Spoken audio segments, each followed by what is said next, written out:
கோவையில் பலத்த காற்றுடன் மழை, மின்கம்பியில் சிக்கிய தகர கூரை. கோவை, தேனி உள்ளிட்ட மாவட்டங்களில் கனமழை முதல் மிக கனமழைக்கு வாய்ப்புள்ளதாக சென்னை வானிலை ஆய்வு மையம் தெரிவித்துள்ள நிலையில், கோவை மாநகரின் பல்வேறு பகுதிகளில் சுமார் 1 மணி நேரம் பலத்த காற்றுடன் கனமழை பெய்தது. சில பகுதிகளில் இடியுடன் கனமழை பெய்தது.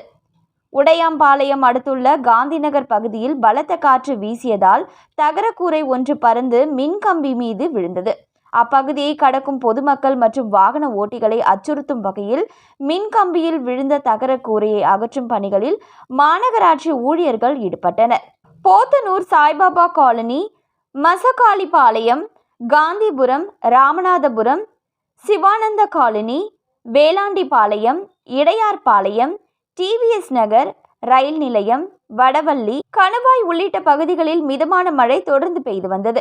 இந்த மழை காரணமாக கோவை மாநகரின் முக்கிய சாலைகளான அவிநாசி சாலை, மேட்டுப்பாளையம் சாலை மற்றும் உக்கடம் ஆகிய பகுதிகளில் போக்குவரத்து நெரிசல் ஏற்பட்டது.